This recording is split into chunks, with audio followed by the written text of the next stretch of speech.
नमस्कार विद्यार्थियों, आप सभी का स्वागत है हमारे YouTube चैनल बिहार एसएस लोकर्स एकेडमी में। आज हम लोग जो है मनोविज्ञान के 5वां अध्याय जिसका नाम है चिकित्सा उपागम, इस अध्याय में हम लोगों ने सबसे पहले मनोचिकित्सा क्या है इसके बारे में पढ़ा था। आज हम लोग जो है मनोचिकित्सा की प्रविधियों के बारे में अध्ययन करने वाले हैं कि मनोचिकित्सा की प्रविधियाँ जो है कौन कौन सी हैं और इसके द्वारा हम कैसे जो है किसी भी रोगी के मानसिक विकार को ठीक कर सकते हैं। तो आप लोग फटाफट से जुड़ जाइए और इस वीडियो के साथ आखिरी तक बने रहिएगा। और ये क्लास अगर आप लोग को अच्छा लगेगा तो इसको आप लोग शेयर कर दीजिएगा अपने दोस्तों में। और जो विद्यार्थी हमारे चैनल पर नए आए होंगे हमारे चैनल को सब्सक्राइब कर लेंगे। साथ ही अगर आप हमारे जो PDF नोट्स है उसको प्राप्त करना चाह रहे हैं तो टेलीग्राम तो अभी फ़िलहाल कुछ समय के लिए बैन किया गया है, तो आप हमारे व्हाट्सअप चैनल से जुड़ जाइएगा। कमेंट में जो है व्हाट्सअप चैनल का जो है लिंक पिन किया गया है। अब हम लोग जो है आते हैं अपने आज के टॉपिक के ऊपर। आज का हमारा जो सबसे पहला टॉपिक है मनोविश्लेषणात्मक या मनोविश्लेषण विधि। मैंने आप लोगों को पिछले क्लास में ये चर्चा कर दिया था कि मनोचिकित्सा की प्रविधियाँ कौन कौन सी होती हैं। प्रविधियों के बारे में मैंने आप लोगों को बता दिया था, जिसमें सबसे पहला प्रविधि हम लोगों ने देखा था मनोविश्लेषण विधि। अब मनोविश्लेषण विधि क्या है? तो मनोविश्लेषण विधि जो है इसमें हमें सबसे पहले जानना है कि इसका प्रतिपादन जो है सिगमंड फ्रायड ने किया था। अब जो मनोविश्लेषण विधि है इसमें 5 तरीकों का हम लोग उपयोग करते हैं। आगे हम लोग उन 5 तरीकों को देखेंगे, लेकिन सबसे पहले जानेंगे कि आखिर में ये होता क्या है। तो बताया जा रहा है कि मनोविश्लेषण विधि जो है साइको एनालिसिस मेथड, ठीक ना, साइको एनालिसिस मेथड है, ठीक। इसका जो है मनोवैज्ञानिक उपचार और विश्लेषण की पद्धति इसको हम लोग कहते हैं, जिसे प्रसिद्ध ऑस्ट्रियाई मनोचिकित्सक सिगमंड फ्रायड के द्वारा जो है विकसित किया गया था। पूछा जाता है ऑब्जेक्टिव में कि मनोविश्लेषण विधि का प्रतिपादन किसने किया, तो सिगमंड फ्रायड ने किया है, ठीक। और बताया जा रहा है कि यह विधि विशेष रूप से मानसिक रोगों के कारणों को समझने और उनका उपचार करने के लिए जो है प्रयोग किया जाता है। नाम से ही हमको पता चल रहा है कि साइको एनालिसिस मेथड है, यानी इसमें हम लोग क्या करते हैं, मानसिक रोगों के कारणों को हम लोग समझते हैं, समझ करके तब उसका जो उपचार करने के लिए जो है हम इस विधि का उपयोग करते हैं। तो हमें जो है मानसिक रोगों को समझने के लिए, जानने के लिए कई तरीकों का जो है इसमें उपयोग करना होता है। तब वो कौन से तरीके हैं? कहा जा रहा है यहाँ पर कि मनोविश्लेषण विधि की परिभाषा, मनोविश्लेषण विधि एक ऐसी तकनीक है जिसके माध्यम से व्यक्ति के अवचेतन मन में छिपे हुए दमन किए गए विचारों, इच्छाओं, अनुभव और संघर्षों को उजागर किया जाता है, ताकि व्यक्ति के व्यवहार और मानसिक समस्याओं को समझना ठीक किया जा सके। यानी जो मनोविश्लेषण विधि होता है, साइको एनालिसिस मेथड जो है, इसमें क्या किया जाता है कि इस विधि का उपयोग करके व्यक्ति के जो अवचेतन मन होते हैं, हम लोगों ने सेकंड अध्याय में जो है यानी दूसरे चैप्टर में पढ़ा था अवचेतन, चेतन और अर्धचेतन क्या होता है। तो अवचेतन मतलब होता है कि इसमें हमारी दमित इच्छाएं जागृत होती है, ठीक। तो हर तरह की जो दमित इच्छाएं होती हैं, जो दबी हुई होती है, उसको क्या किया जाता है कि इस तकनीक के माध्यम से उसको उजागर करके और व्यक्ति की जो भी मानसिक समस्याएं होती हैं उसको समझ करके जो है ठीक करके कोशिश किया जाता है, या ठीक करने का कोशिश इसके माध्यम से किया जाता है। तो इस विधि को अपनाने के लिए हम लोग 5 तरह के तकनीक को अपनाते हैं। कितने तरह के भाई? तो 5 तरह के तकनीक को हम लोग अपनाते हैं। पहला आपका तकनीक होता है मुक्त साहचर्य यानी फ्री एसोसिएशन, ठीक। ये क्या है मुक्त साहचर्य? जिससे हमें पता चल रहा है कि हम क्या करेंगे, रोगी और चिकित्सक हो गए वो एक दूसरे के साथ क्या करेंगे, वार्तालाप करेंगे। आराम से बैठ करके रोगी से जो है चिकित्सक क्या करेगा, प्रश्न पूछेगा उससे रोग से संबंधित।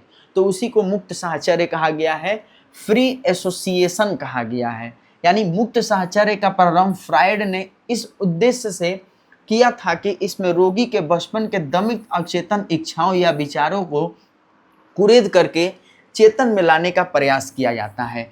चेतन मतलब होता है वर्तमान में, यानी वर्तमान समय में जो हम लोग सोचते हैं या कार्य करते हैं, तो इसमें लाने के लिए जो है इसका उपयोग किया गया था।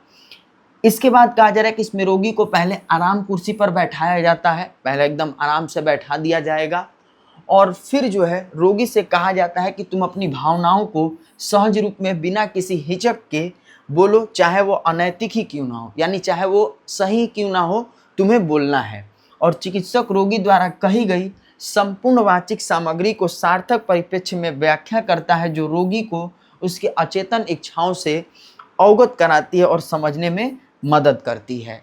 यानी पहला जो हमारा मनोविश्लेषण विधि का तकनीक होगा वो मुक्त साहचर्य होगा, जिसमें रोगी जो है अपनी दमित इच्छाओं को चिकित्सक के साथ क्या करता है, साझा करता है, उसको बताता है। तो इन दोनों के बीच क्या होगा, पहला वार्तालाप होगा। फिर उसके बाद जो है स्वप्न विश्लेषण दूसरा तकनीक होता है। दूसरा तकनीक क्या उपयोग करते हैं इस विधि में, तो दूसरा तकनीक हम उपयोग करते हैं कि फ्राइड बताते हैं कि उनका मानना है कि स्वप्न के माध्यम से व्यक्ति अचेतन में दमित इच्छाओं की जो है पूर्ति करता है। अतः स्वप्न का विश्लेषण करके अचेतन तक जो है पहुंचा जा सकता है, पर स्वप्न रचनाओं के कारण अचेतन का विषय प्रतीकों यानी सिंबल्स के रूप में व्यक्त होता है।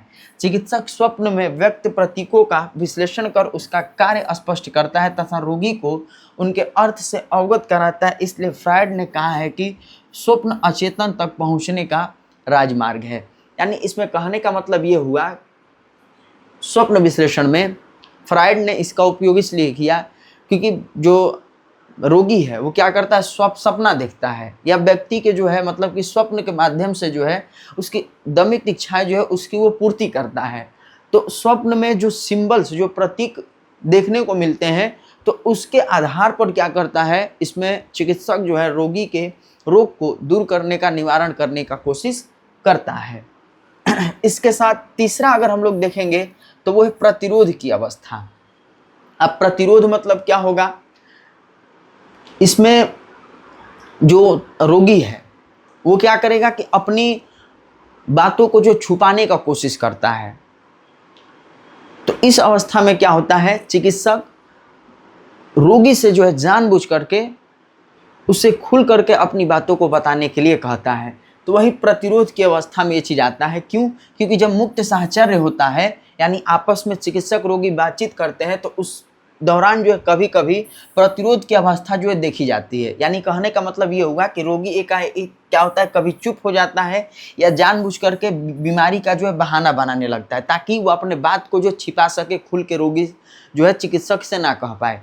तो इसलिए जो रोगी कभी कभी इस तरह के तरीकों को अपनाता है। तो चिकित्सक क्या करता है इस अवस्था में, वो क्या करता है, चिकित्सक जो है आत्मीयता बढ़ा करके निसंकोच उन बातों को प्रकट करने के लिए जो है रोगी को प्रेरित करता है और प्रतिरोध के विषय का जो है विश्लेषण कर रोगी के अचेतन मन में दमित विचारों का जो है वो पता लगाता है।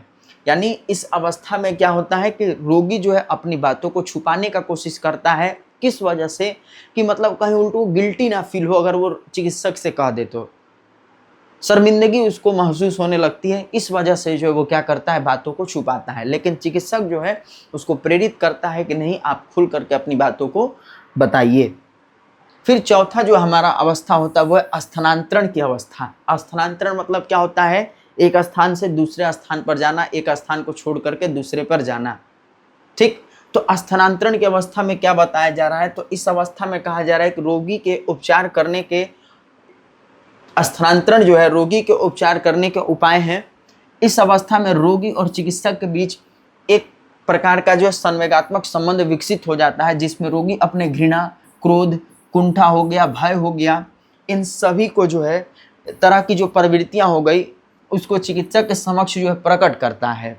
और इस अवस्था में चिकित्सक जो अत्यंत ही सावधानी पूर्वक रोगी का साथ देते हुए, निर्लिप्त रहते हुए इस प्रक्रिया को प्रोत्साहन देता है, क्योंकि इसमें चिकित्सक का रोगी के अचेतन द्वंद्वों को समझने में क्या करता है, मदद मिलता है। यानी रोगी के जितने भी तरह के जो है प्रवृत्तियां हो गई उसको जान करके चिकित्सक क्या करता है, उसको विश्लेषित करने का, उसको ट्रांसफर करने का जो है कोशिश करता है, ताकि उसको ट्रांसफर करके वो दूर कर सके। अगला जो हमारा अवस्था होता है वो है समापन का अवस्था। समापन यानी कि जब रोगी के बारे में अच्छे से चिकित्सक जान लेता है, इलाज उसका होने लगता है, रोगी ठीक होने लगता है, तो धीरे धीरे जो है इन दोनों के बीच के संबंध का समापन होने लगता है और रोगी को वो घर भेज देता है और बता देता है कि आप ठीक हो गए हैं। तो ये समापन की अवस्था होती है। इसमें कहा जा रहा है कि मनोचिकित्सक संबंध की अवधि में रोगी और चिकित्सक के बीच गहरा संबंध विकसित हो जाता है और इस संबंध का लाभ उठाने हुए जो है विश्लेषक रोगी के अंतर्दृष्टि या सूझ विकसित करने का प्रयास करता है जिसके असामान्य लक्षणों को दूर किया जा सके। इस लक्ष्य को प्राप्त करने के बाद चिकित्सक शस्त्र जो है वो समाप्त धीरे धीरे होने लगता है, क्योंकि शीघ्रता से करने पर जो है रोगी में असामान्य लक्षण पुनः आने की संभावना होती है।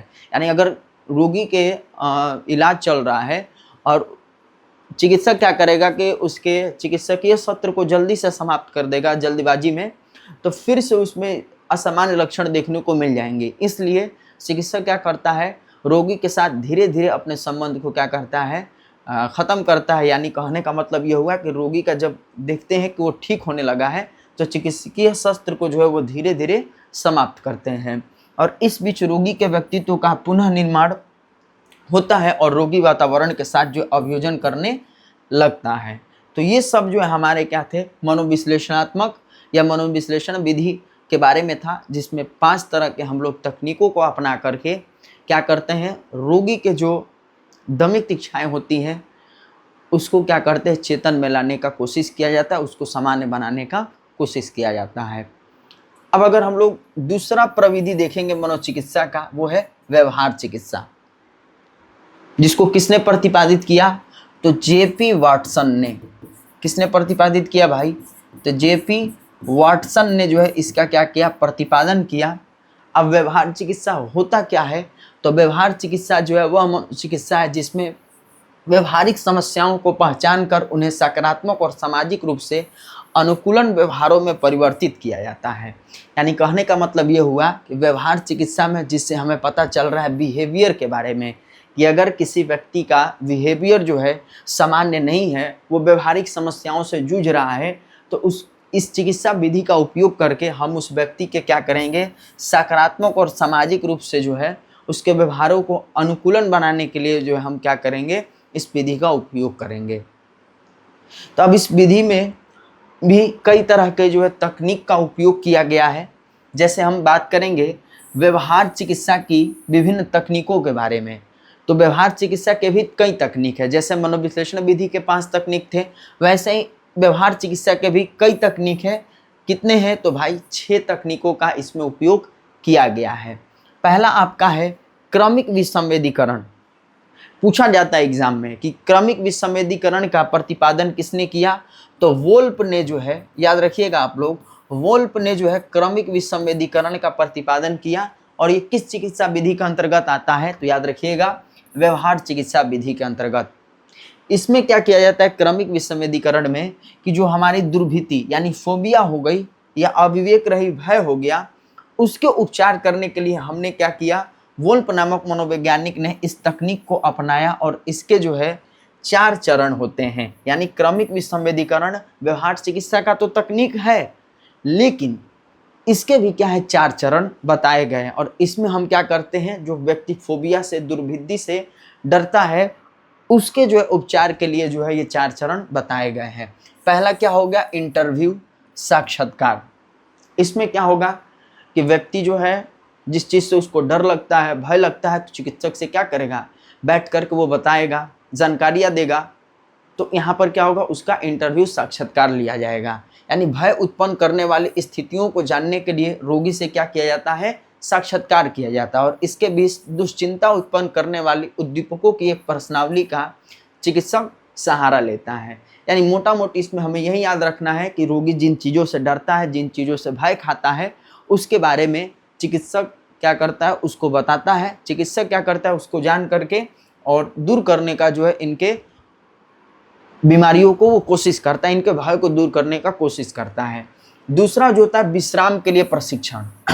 यानी इसमें क्या होता है कि जो व्यक्ति ज़्यादा मतलब चिंतित होता है, ज़्यादा मतलब चिंता से ग्रसित होता है, तो उस व्यक्ति को भी जो है उसके चिंता को कम करने के लिए कई सत्रों में जो है विश्राम जो है कैसे किया जाए, उसकी तकनीक जो है इसमें बताई जाती है।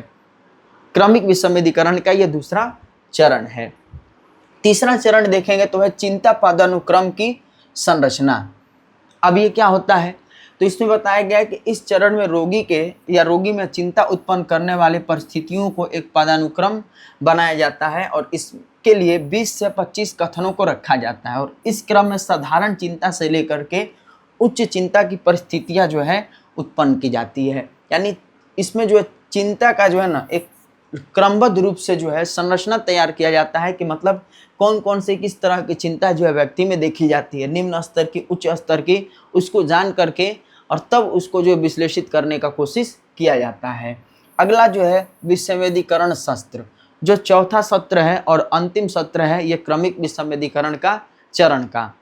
इसमें कहा जा रहा है कि व्यवहार चिकित्सा का यह सबसे प्रमुख चरण है। इसमें रोगी को विश्राम की अवस्था में ला करके उसके सामने न्यूनतम चिंता उत्पन्न करने वाली उद्दीपन से लेकर के उच्चतम चिंता उत्पन्न करने वाली उद्दीपनों को क्रमशः प्रस्तुत किया जाता है और यह प्रक्रिया तब तक चलती रहती है जब तक रोगी चिंता से जो उत्पन्न करने वाली स्थिति से जो है प्रबलता से व्याकुल होकर के रुकने को ना कहे। ठीक ना। तो ये प्रकृति कब तक चलेगी? जब तक खुद व्याकुल होकर के, बेचैन होकर के चिकित्सा जो व्यक्ति है, जो रोगी है, वो खुद बोलना दे कि मैं मतलब उब चुका हूँ, बेचैन हो गया हूँ, रोकने को खुद ना कहा दे, तब तक ये प्रक्रिया चलती रहती है। और ये कई सत्रों के बाद जो है उच्चतम स्तर की चिंता, ठीक, कि सहने की क्षमता विकसित हो जाती है। प्रक्रिया को दोहराते हुए उपचार जारी रहता है। यानी विसंवेदीकरण सत्र में यही होता है कि रोगी को जो है विश्राम की अवस्था में ला करके उसके सामने जो है न्यूनतम चिंता उत्पन्न की जाती है, ठीक, उसके उद्दीपक को, उसके बाहरी वातावरण को लेकर के, और न्यूनतम चिंता से लेकर के जो है जो मतलब कि अधिक से अधिक चिंता व्यक्ति में देखी जाती है वहाँ तक इसमें जो उत्पन्न की जाती है। कहने का मतलब ये हो गया कि उकसाया जाता है रोगी को, देखा जाता है कि आप कहाँ तक चिंता को जो सहन कर पा रहे हैं, और जब तक जो खुद रोगी जो ना बोल देता है तब तक जो ये प्रक्रिया चलते रहती है। तो ये व्यवहार चिकित्सा जो तकनीक हम लोग देख रहे हैं, क्रमिक विसंवेदीकरण जो तकनीक था, उसका ये पहला मतलब तकनीक था, उसी के अंतर्गत ये सभी चरण थे। दूसरा अगर हम लोग व्यवहार चिकित्सा के अंतर्गत अगर तकनीक देखेंगे तो वह इम्प्लोसिव या फोल्डिंग चिकित्सा है। इम्प्लोसिव या फोल्डिंग चिकित्सा क्या होता है? तो कहा जा रहा है कि इस चिकित्सा में चिकित्सक रोगी को सर्वाधिक भय उत्पन्न करने वाली स्थितियों की कल्पना करने को कहता है। इसके विपरीत फोल्डिंग चिकित्सा में रोगी को वास्तविक जीवन की चिंता उत्पन्न करने वाली स्थिति में रखा जाता है। यह तकनीक बहुत उपयोगी है और इसके प्रयोग करने में बहुत दक्षता एवं सतर्कता की आवश्यकता होती है। इसमें चिकित्सक रोगी को असामान्य परिस्थितियों को सत करने के लिए जो प्रेरित करता है और सहन शक्ति विकसित हो जाने पर चिंता मुक्त या भयमुक्त होने की आदत का निर्माण कर लेता है। यानी इम्प्लोसिव और फोल्डिंग चिकित्सा में यही बताया गया कि इसमें जो व्यक्ति जो है अगर ज़्यादा डरता है, ज़्यादा भयभीत होता है काल्पनिक चीज़ों को लेकर के या फिर अपनी जो है मतलब कि चिंता को लेकर के, तो चिंताओं को उत्पन्न करके जो है इसमें व्यक्ति में क्या किया जाता है, सहन शक्ति को विकसित करने का कोशिश किया जाता है ताकि उसकी चिंता जो है या भयमुक्त तरह की जो आदतें हो वो कम हो सके। इसके बाद तीसरा जो है तकनीक है व्यवहार चिकित्सा का, वो है निषेधात्मक प्रबलन एवं विकर्षण चिकित्सा। ये क्या है भाई? तो कहा जा रहा है कि यदि किसी अनुक्रिया को करने के बाद कष्ट या दंड मिलता है तो इस कारण रोगी द्वारा अवांछित व्यवहार नहीं किए जाने का प्रयास किया जाता है और अवांछित व्यवहार को छोड़ देता है। और इस तकनीक द्वारा नशीली पदार्थ के सेवन करने वाले व्यसनियों को, यानी जो नशीले पदार्थों का सेवन करते हैं व्यक्ति, रोगी, ठीक ना, उनका उपचार सफलतापूर्वक किया जाता है। मतलब इसमें यही बताया गया कि अगर कोई व्यक्ति है ज़्यादा मतलब कि शराब का सेवन कर रहा है, सिगरेट पी रहा है या फिर गलत तरह का व्यवहार कर रहा है, तो उसको अगर हम कष्ट या दंड देंगे, कष्ट या दंड उसको देंगे, कष्ट या दंड उसको मिल रहा है, तो इस तरह के अवांछित व्यवहार को क्या करेगा, वो छोड़ देगा, उसको करने का प्रयास नहीं करेगा। तभी तो हम लोग क्या करते हैं, गलती करते हैं तो हमको क्या मिलता है, सज़ा मिलता है। अगर हम गलती करते सज़ा नहीं मिलता तो हम आराम से गलतियाँ करते कि नहीं करते हैं। तो वही चीज़ यहाँ पर है। निषेधात्मक प्रॉब्लम और विकर्षण चिकित्सा में यही किया गया है कि अगर रोगी को मतलब कि जो चीज़ें कर रहा है अगर उसको छुड़ाना है, उसको छुड़ाने के लिए क्या किया जाएगा, उसको दंडित किया जाएगा या उसको कष्ट दिया जाएगा, तो जिस वजह से वो इस तरीके का गलत व्यवहार जो वो ना करेगा। यानी शराब, नशीले पदार्थों का सेवन करने के लिए, छुड़ाने के लिए इस तरह का जो उपचार का उपयोग किया जाता है। इसके बाद इसमें कहा जा रहा है कि मादक द्रव्य में उल्टी वाली दवा मिला दी जाती है जिससे पीने से उबकाई आने लगती है और ऐसे कई प्रयासों के बाद एक निश्चित समय बीत जाने पर नशीले पेय पदार्थों को देखने मात्र से ही उस रोगी के मन में क्या होता है, मिचली यानी उल्टी जैसा भावना उत्पन्न होने लगता है और फिर इस तकनीक का उपयोग कर कई प्रकार की समस्याओं के उपचार भी किया जाता है, जैसे अधिक खाना हो गया, मध्यसन हो गया, अत्यधिक धूम्रपान हो गया, यौन दुराचरण हो गया। तो इन सब में जो है क्या किया जाता है, इस तकनीक का उपयोग करके ये तरह के जितने भी तरह के जो है ना कार्य हैं असामान्य व्यवहार वाले, उसको दूर किया जाता है। तो ये भी तकनीक हो गया तीसरा हमारा व्यवहार चिकित्सा का। चौथा तकनीक है सकारात्मक प्रबलन या टोकन इकोनॉमिक। अब सकारात्मक प्रबलन या टोकन इकोनॉमिक कहने का मतलब ये हो गया है कि इसमें हम क्या करेंगे, टोकन देते हैं रोगी को। कोई अगर अच्छा काम कर रहा है रोगी तो उसको टोकन दिया जाता है और उस टोकन के बदले बाद में उसको पुरस्कृत किया जाता है। तो अच्छा काम करेगा वो तो उसको पुरस्कृत करेंगे। तो व्यक्ति जो बुरा व्यवहार वाला होता है, ठीक ना, जो असामान्य व्यवहार वाला होता है, तो अगर उसको टोकन दिया जाएगा, किसी को दिया जा रहा है अच्छा व्यवहार कर रहा है तो उसको टोकन मिला, पुरस्कार मिला, तो असामान्य व्यवहार वाला इस चीज़ को देख करके वो भी सोचता है कि हम भी अगर अच्छा काम करेंगे, अच्छा व्यवहार रखेंगे तो हमें भी टोकन मिलेगा और वो पुरस्कृत किया जाएगा। तो यही टोकन इकोनॉमिक होता है जिसमें व्यवहार में क्या किया जाएगा, परिवर्तन लाया जाएगा। तो टोकन इकोनॉमिक में यही कहा जा रहा है कि विकसित छोटे बच्चों को व्यवहार से लेकर के मनोविक्षिप्त रोगियों तक के लिए अनुकूलन पूर्ण व्यवहार की स्थापना के लिए सकारात्मक प्रबलन जो है दी जाती है, ठीक, यानी प्रोत्साहित किया जाता है। यदि बच्चा जो है समय पर पढ़ने नहीं बैठता तो माँ उसको प्रोत्साहित करने के लिए मनपसंद खाना, पिक्चर या घूमने ले जाने के लिए जो है प्रबलन करती है, यानी प्रोत्साहित करती है, जिससे बच्चा क्या करेगा, अब सोचेगा कि हाँ मम्मी हमको जो है मनपसंद खाना खिलाएगी, घूमने लेके जाएगी, जो हम पढ़ाई करेंगे तो बच्चा क्या करेगा, पढ़ाई करने लगेगा, क्योंकि उसको मनपसंद खाना, उसको घूमने फिरने जाने को मिलेगा।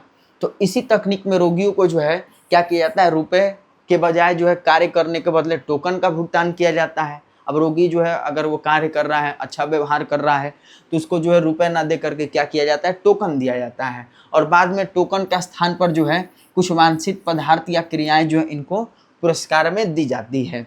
इसी को क्या कहा जाता है, टोकन अर्थव्यवस्था या टोकन इकोनॉमिक कहा जाता है। तो टोकन इकोनॉमिक भी व्यवहार चिकित्सा का एक तकनीक है। इसको उपयोग करके जो हम लोग क्या करते हैं, रोगी के धीरे धीरे वांछित व्यवहार जो है वो क्या करता है, करने लगता है इसका उपयोग करके, और जो इसका अवांछित व्यवहार होता है उसको दूर कर दिया जाता है। तो ये टोकन इकोनॉमिक था। इसके बाद अगला जो तकनीक है वो मॉडल की तकनीक है। मॉडल तकनीक का प्रतिपादन किसने किया, तो याद रखना है वेंडुरा ने। वेंडुरा, ये पूछा जाता है कि मॉडल तकनीक का प्रतिपादन किसने किया, तो वेंडुरा ने किया था, ठीक। और ये क्यों किया, क्योंकि बच्चों में क्या होता है, नकल करने की जो है ना प्रवृत्ति देखी जाती है, नकल करके सीखने का। किसी दूसरे व्यक्ति को देख लिए कि ऐसा कर रहा है तो उसमें भी ये आदत होती है कि नहीं ये ऐसा कर रहा है तो हम भी ऐसा करें। तो नकल करके सीखने की प्रवृत्ति इनमें देखी जाती है। और कहा जा रहा है कि मॉडल बच्चों में उत्पन्न भय को दूर कर सकता है तथा मॉडलों की सहायता से जो है ना बच्चे नए कार्यों को करना सीखते हैं। और इस तरह उनका मानना है कि मॉडल व्यवहार को जो है क्या करता है, प्रभावित करता है। यानी जो वेंडुरा ने मॉडल तकनीक को बनाया, ये इसलिए बनाया क्योंकि लोग क्या करें, नकल करके जो है चीज़ों को सीखें। और अगर अच्छा किसी का करते हुए दिख रहे हैं तो वो अच्छा ही सीखेंगे। तो यही चीज़ को जो है मतलब कि मॉडल तकनीक के रूप में बनाया गया, जो व्यवहार चिकित्सा का क्या है, एक तकनीक है। दूसरा जो है, अगला जो है आपका क्या है, बायोफीडबैक है। बायोफीडबैक क्या होता है, तो मनोवैज्ञानिकों का मानना है कि स्वायत्त तंत्रिका तंत्र की असामान्यता के कारण व्यक्ति असामान्य व्यवहार करता है। और बायोफीड में रोगी को स्वायत्त तंत्रिका तंत्र द्वारा उत्तेजित अपनी निजी शारीरिक क्रियात्मक प्रक्रिया को नियंत्रित करने की शिक्षा दी जाती है। तो ये सब क्या थे, हमारे व्यवहार चिकित्सा के तकनीक थे। और इसी में बताया जा रहा है कि इस प्रकार हम देखते हैं कि व्यवहार चिकित्सा के लिए विभिन्न प्रकार के तकनीकों का जो है प्रयोग किया जाता है। और यह चिकित्सा के कौशल पर जो निर्भर करता है। यह चिकित्सक क्या करता है, कौशल यानी स्किल पर निर्भर करता है कि रोगी पर किस तकनीक का प्रयोग किया जाए, जिससे कि उसके व्यवहार में परिवर्तन ला करके उसके अंतर्दृष्टि को जो है विकसित किया जा सके। यानी कहने का मतलब ये हुआ कि व्यवहार चिकित्सा के जो भी 6 तरह के तकनीक थे, तो इन 6 तरह के तकनीकों में से रोगी पर कौन सा तकनीक का प्रयोग किया जाए ताकि वो सही ढंग से जो है व्यवहार कर सके, अच्छा व्यवहार कर सके, ये चिकित्सक पर निर्भर करेगा। तो रोगी के बारे में पहले चिकित्सक जानेगा। जानने के बाद जो है इन 6 तकनीकों में से क्या करता है, एक तकनीक का या एक से अधिक तकनीक का उपयोग करके व्यक्ति के जो व्यवहार रूपी कष्ट है उसको परिमार्जित करने का कोशिश किया जाता है। अगला आपका है संज्ञानात्मक व्यवहार चिकित्सा, जो मनोचिकित्सा की क्या है, तीसरी प्रवृत्ति है। तीसरी प्रवृत्ति संज्ञानात्मक व्यवहार चिकित्सा है। संज्ञानात्मक व्यवहार चिकित्सा को बेक नामक मनोवैज्ञानिक ने विकसित किया था। अब इसमें जो है 2 तरह के वैज्ञानिकों के बारे में हम लोग देखेंगे, लेकिन अभी हम लोग इसमें जानेंगे संज्ञानात्मक व्यवहार चिकित्सा में कि सामान्यकृत सामान्यकरण मानसिक रोग जैसे दुश्चिंता हो गया, अवसाद हो गया, उससे लेकर के हमारा मनोविदालिता जैसी जटिल विकृतियों के उपचार के लिए क्या करते हैं हम लोग, संज्ञानात्मक व्यवहार चिकित्सा का उपयोग करते हैं। यानी कहने का मतलब हमारा ये हुआ कि मनोविश्लेषण विधि में हम लोगों ने देखा कि 5 तकनीकों का उपयोग करते हैं। उसी तरह व्यवहार चिकित्सा में हम लोगों ने देखा कि दुर्भीति हो गया, भय हो गया, डर हो गया, उसके लिए हम लोग व्यवहार चिकित्सा के क्रमबद्ध विसंवेदीकरण तकनीक का उपयोग करते थे। अब इसमें यह कहा गया है संज्ञानात्मक व्यवहार चिकित्सा में कि व्यक्ति जो अवसाद से या चिंता से ग्रसित रहता है, तो इस तरह के विकार से लेकर के मनोविदालता यानी स्किज़ोफ्रेनिया, यहाँ तक के जो रोगी होते हैं या यहाँ तक की जो विकृतियाँ होती हैं, उसके उपचार के लिए संज्ञानात्मक व्यवहार चिकित्सा का उपयोग किया जाता है। और कहा जा रहा है कि जो आजकल सर्वाधिक प्रचलित चिकित्सा पद्धति माना गया है। मनोविकृति की रूपरेखा बताने के लिए संज्ञानात्मक व्यवहार चिकित्सा जैव मनो सामाजिक उपागम का प्रयोग करती है और यह संज्ञानात्मक चिकित्सा को व्यवहार परक तकनीक के साथ जो है संयुक्त करती है। इसके बाद बताया गया कि मनोवैज्ञानिकों का मानना है कि व्यक्ति की मानसिक कष्ट का कारण उसका अविवेकीय विचार और विश्वास है। रोगी की कोई भी बात एक विशिष्ट तरह से होनी चाहिए, यह अनिवार्य है। वह यह सोचकर परेशान रहता है और दुख का अनुभव करता रहता है जो उसके नियंत्रण में नहीं रहता। जैसे मुझे हर समय हर का प्यार मिलना चाहिए, इस तरह मुझे प्रत्येक काम में तथा प्रत्येक व्यक्ति का अनुमोदन पाने में निपुण होना चाहिए। व्यक्ति अपने अंदर उत्पन्न ऐसे अविवेकीय विचार और विश्वास के कारण जो है मानसिक द्वंद्व में फंसता जाता है, जिसके फलस्वरूप व्यक्ति अपने लक्ष्य को पाने में असमर्थ होता है। और ये दुश्चिंतता अवसाद जैसे सांवेगिक अनुक्रियाओं को जन्म देती है, जो व्यक्ति के निजी सोच विचार स्वयं से तथा दूसरे से गलत अपेक्षा रखने का परिणाम होता है। मतलब इसमें व्यक्ति क्या करता है ना, ये सोचता है कि मुझे जो है हर कोई से प्यार मिले, मुझे जो है सम्मान मिले, ये सोचते रहता है। तो ये ऐसा होना संभव है नहीं। तो इस वजह से व्यक्ति क्या करता है, दुश्चिंतता, डिप्रेशन, अवसाद, इन सभी में वो ग्रसित होने लगता है। तो इस चिकित्सा विधि में जो है हम लोग क्या करते हैं, इसमें बताया गया है कि 2 जो है संज्ञानात्मक व्यवहार चिकित्सा में जो है ना 2 मनोवैज्ञानिकों ने इसका उपयोग किया। एक थे अल्बर्ट एलिस थे और एक आपका जो थे वो थे आपके बेक नामक मनोवैज्ञानिक थे। तो अल्बर्ट एलिस जो थे, अल्बर्ट एलिस ने संज्ञानात्मक व्यवहार चिकित्सा का प्रयोग किया। तो इसमें उन्होंने संवेग तर्क चिकित्सा का प्रतिपादन किया, जिसको हम लोग रेशनल इमोटिव थेरेपी बोलते हैं, जिसको हम लोग RET से सूचित करते हैं। और ऑब्जेक्टिव क्वेश्चन में ये पूछा भी जाता है कि संवेग तर्क चिकित्सा का प्रतिपादन किसने किया, तो संवेग तर्क चिकित्सा का प्रतिपादन अल्बर्ट एलिस ने किया था। ये इम्पॉर्टेंट है। हालांकि संज्ञानात्मक चिकित्सा का ये प्रयोग किए हैं, लेकिन इसी में उन्होंने संवेग तर्क चिकित्सा यानी रेशनल इमोटिव थेरेपी का प्रतिपादन उन्होंने किया। और इस चिकित्सा की धारणा उन्होंने बताई कि अविवेकीय विश्वास पूर्ववर्ती घटनाओं और उनके परिणामों के बीच जो है मध्यस्थता करती है। संवेग तर्क चिकित्सा के पहले सत्र में पूर्ववर्ती विश्वास परिणाम का विश्लेषण किया जाता है और इसके लिए चिकित्सक रोगी के साथ जो है साक्षात्कार में विचार विमर्श द्वारा पता लगाता है कि कौन सी अविवेकीय विचार जो है उनकी मानसिक विकृतियां या मानसिक जो है विकृत कर रहे हैं। ठीक, इसके बाद कहा जा रहा है कि RET व्यक्ति के आत्ममूल्यांकन, उसके अविवेकीय विचार कि क्या होना चाहिए, क्या करना चाहिए, ठीक ना, उसकी विश्वास प्रणाली तथा अत्यावश्यक ढंग की सोच जो उसके अवसाद एवं दुश्चिंतता जैसी अवस्था में डालता है, उसकी एक प्रश्नावली जो है ये क्या करती है, तैयार करती है। यानी जो RET थेरेपी हो गया, रेशनल इमोटिव चिकित्सा, संवेग तर्क चिकित्सा, इसमें आत्ममूल्यांकन रोगी का, अविवेकीय जो उसके विचार हो गए उसकी जो क्या करती है, प्रश्नावली ये तैयार करती है और फिर उसका मूल्यांकन ये करती है। साक्षात्कार के दौरान चिकित्सक रोगी के अविवेकीय विचार और विश्वासों को बड़े ही सौम्य तरीके से तर्क के द्वारा जो है वो खंडित करता है और धीरे धीरे रोगी चिकित्सक पर विश्वास करने लगता है, जो रोगी को अपने अविवेकीय पुनर्धारणाओं के बारे में गहराई से सोचने के लिए प्रेरित करता है और धीरे धीरे रोगी अपने अविवेकीय विश्वास तंत्र को प्रतिस्थापित करते हैं, जिससे उसके मानसिक कष्टों में क्या होती है, कमी आती है। तो इस तरीके का उपयोग करके आरएटी थेरेपी का उपयोग करके संवेग तर्क चिकित्सा का कि तर्क करके जो है हम अपने चिकित्सा को उपयोग करते हैं, तो इसका उपयोग करके व्यक्ति क्या करता है, अपने समस्याओं को दूर करता है। उसी तरह दूसरा जो है संज्ञानात्मक चिकित्सा में वेग का जो है चिकित्सा विधि आता है, जिसमें बताया जा रहा है कि दूसरी संज्ञानात्मक चिकित्सा जो है आरन वेग की है, जिसका जो है विधि में इसका उपयोग किया जाता है अवसाद के रोगियों पर व्यापक रूप से किया जाता है। यानी पहला वाले में क्या था कि तर्क को लेकर के, इमोशन को लेकर के, तर्क को लेकर के समझाने का कोशिश किया जाता था, और इसमें कहा जा रहा है कि जो अवसाद से जो ग्रसित रोगी हो गए, डिप्रेशन से ग्रसित रोगी हो गए, उसके लिए जो है बेक ने क्या किया, इस विधि का उपयोग किया। कहा जा रहा है कि उनका मानना है कि व्यक्ति के बाल्यकाल के अनुभव मूल अनुवंती योजना या मूल स्कीमा या तंत्र के रूप में विकसित होते जाती है, जिसमें व्यक्ति के विश्वास के प्रतिरूप सम्मिलित होते हैं।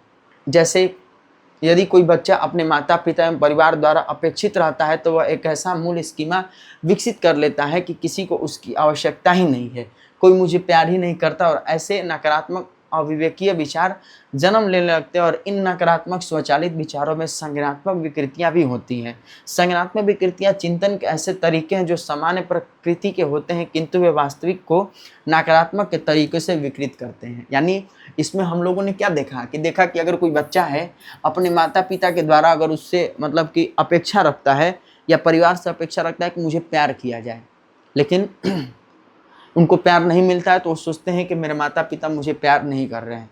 तो उनमें जो है ये क्या होता है, नकारात्मक तरीके की जो है ना विकृतियाँ या चिंतन जन्म लेने लगती है। तो उसी के लिए जो है वेक ने क्या किया, इन अवसाद, इन डिप्रेशन से बचने के लिए इस विधि का उन्होंने उपयोग किया था। तो उन्होंने फिर बताया कि विचारों के इन प्रतिदलों को अप्रक्रियात्मक संज्ञानात्मक विचार जो है कहा जाता है। विचारों का बार बार उत्पन्न होना दुश्चिंतता और अवसाद की भावनाओं को क्या करता है, विकसित करता है। ठीक, फिर इसके बाद वो कहते हैं कि इसमें चिकित्सक रोगी के अविवेकीय विचारों को सौम्य तरीके से खंडन करता है। जैसे कोई अपनी कुरूपता के कारण अपने को उपेक्षित महसूस करता है, यानी कमजोर महसूस करता है, तो उस स्थिति में चिकित्सक जो रोगी को तर्क द्वारा ये बताता है कि बाह्य कुरूपता जीवन में ज़्यादा मायने नहीं रखता है, ठीक ना। आपकी असली सुंदरता जो है आपके मन की होती है। मतलब अगर कोई क्रूप है, कोई बदसूरत है, तो उसकी जो सुंदरता कहाँ से देखी जाएगी, तो उसकी अंदर की भीतरी मन की सुंदरता देखी जाएगी। ऊपर की कुरूपता नहीं देखा जाएगा, आप कितना बेकार हैं, कितना खराब है, वो मायने नहीं है। आपकी मन कितना सुंदर है वो मायने रखता है। तो चिकित्सक क्या करता है, इसको तर्क दे करके जो व्यक्ति अवसाद से, डिप्रेशन से ग्रसित है कि मतलब कि मैं बदसूरत हूँ, तो उसको दूर करने का कोशिश करता है। और अंत में कहा जा रहा है कि यदि तुम दूसरे के प्रति अपने व्यवहार को सौम्य रखकर व्यवसायिक जीवन में सफलता हासिल कर लो, तो लोग तुम्हारी कुरूपता को नज़रअंदाज कर देंगे। चिकित्सक का यह तर्क रोगी को अपने नकारात्मक स्वचालित विचारों को क्या करता है, विपरीत दिशा में ले जाता है। अगर रोगी जो नकारात्मक मतलब कि सोच रख रहा है, निगेटिविटी रख रहा है अपने अंदर, तो इस तरह के चिकित्सक के बात को सुन करके वो क्या करेगा, विपरीत दिशा में यानी पॉजिटिव की ओर जाने लगेगा। और फिर जो है जिससे अपने जो है आत्म अक्रियात्मक स्कीमा के स्वरूप के बारे में वो क्या करता है, अंतर्दृष्टि प्राप्त करता है तथा अपनी संज्ञानात्मक संरचना को परिवर्तित करने में वो समर्थ होता है। तो यही जो है संज्ञानात्मक व्यवहार चिकित्सा था। तो हम लोगों ने आज 3 जो है मनोचिकित्सा की प्रविधियों के बारे में देखा। पहला आपका था मनोविश्लेषण विधि, दूसरा व्यवहार चिकित्सा और तीसरा संज्ञानात्मक व्यवहार चिकित्सा। आगे के जो बचे हुए और भी प्रविधियाँ हैं उसको हम लोग देखेंगे नेक्स्ट क्लास में। बाकी आप लोगों को ये क्लास कैसा लगा कमेंट में ज़रूर बताइएगा। मिलते हैं नेक्स्ट क्लास में, तब तक के लिए आप लोग स्वस्थ रहिए, मस्त रहिए और अपनी तैयारी अच्छे से करते रहिए। धन्यवाद।